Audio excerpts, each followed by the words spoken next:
A weekend in my life.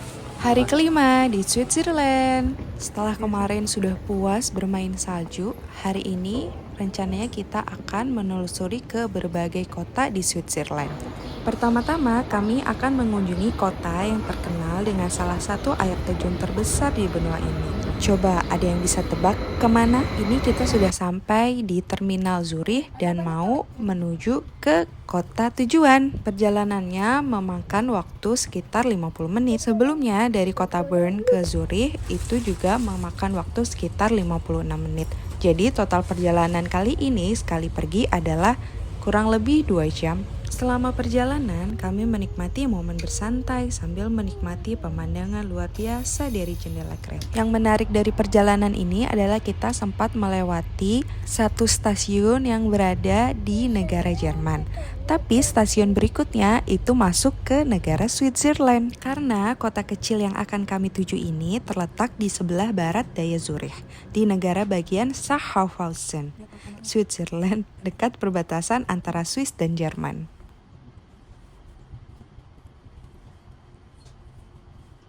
Nah, itu dia kelihatan salah satu air terjun terbesar di Eropa. Apa coba namanya? Tulis ke komen ya. Turun dari kereta, kita jalan kaki sekitar kurang lebih 5 menit aja. Selamat datang di Neuhausen Rainfall, di mana keajaiban alam bertemu dengan pesona Swiss yang memikat.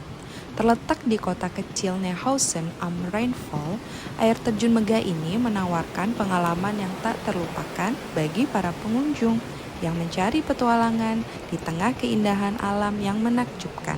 Di sini, di tepi sungai Rhein yang menawan, Neuhausen Rainfall menunggu untuk dijelajahi dengan ketinggian sekitar 23 meter dan lebar mencapai 150 meter.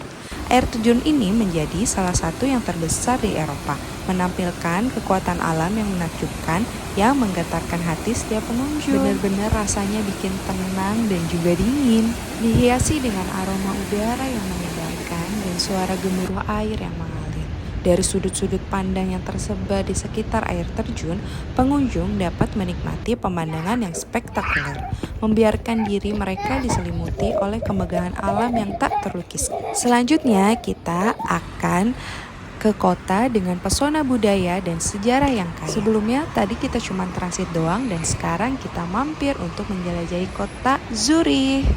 Dengan jantung yang berdenyut kuat di tepi sungai Limat, Zurich adalah cerita kota yang menggoda dengan pesona dan keanggunannya. Di bawah bayang-bayang menara katedral abad pertengahan, perjalanan di kota ini seperti sebuah perjalanan melintasi zaman.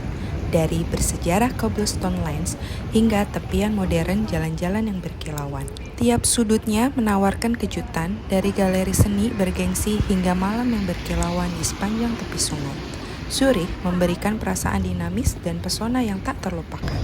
Selamat datang di Zurich, kota di mana masa lalu bertemu masa kini dalam keanggunan yang tak terlupakan. Ini kita ada di jembatan Münsterbrücke. Münsterbrücke itu salah satu jembatan tertua di Zurich yang masih berdiri hingga saat ini.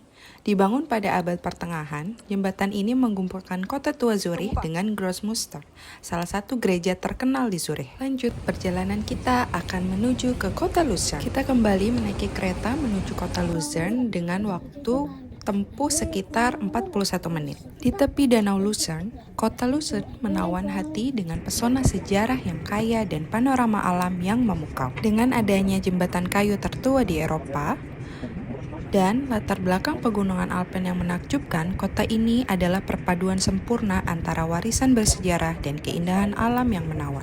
Selamat datang di kota Lucerne. Keindahan kota ini tidak hanya ditemukan dalam pemandangan alamnya yang menakjubkan. Ia juga mengisyaratkan kisah yang kaya dan bersejarah yang membentuk karakternya yang unik. Awalnya didirikan pada abad ke-8 oleh bangsa Celt. Lucerne menjadi bagian dari Kekaisaran Romawi Suci selama berabad-abad. Namun puncak ketinggian sejarahnya terjadi pada abad pertengahan, ketika kota ini berkembang sebagai pusat perdagangan dan budaya yang penting di wilayah Alpen. Salah satu titik awal dari kekayaan sejarah Lucerne adalah pembangunan Kappelbrücke, jembatan kayu tertua di Eropa yang masih berdiri. Jembatan yang megah ini dibangun pada tahun 1333 sebagai bagian dari sistem pertahanan kota dan merupakan saksi bisu dari masa lalu yang legendaris. Selama abad pertengahan, Luzerne berkembang menjadi kota tua yang subur dengan gereja-gereja, kastil, dan bangunan-bangunan bersejarah lainnya. Tapi, kemakmuran ini tidak datang tanpa rintangan, dan Luzerne terus menghadapi serangkaian tantangan politik dan ekonomi yang menguji ketahanannya. Namun, kota ini terus bertahan dan berkembang menjadi destinasi yang sangat populer bagi pelancong dari seluruh dunia. Hari ini, Luzerne tetap menjadi pusat budaya dan pariwisata yang penting di Swiss, menawarkan gabungan yang harmonis antara sejarah yang kaya dan keindahan alam yang menakjubkan, menjadikan tempat yang tak terlupakan untuk dijelajahi dan dinikmati. Setelah selesai mengelilingi kota Luzerne, lanjut kita mencari masjid untuk melaksanakan sholat maghrib, dan perjalanan hari ini berakhir.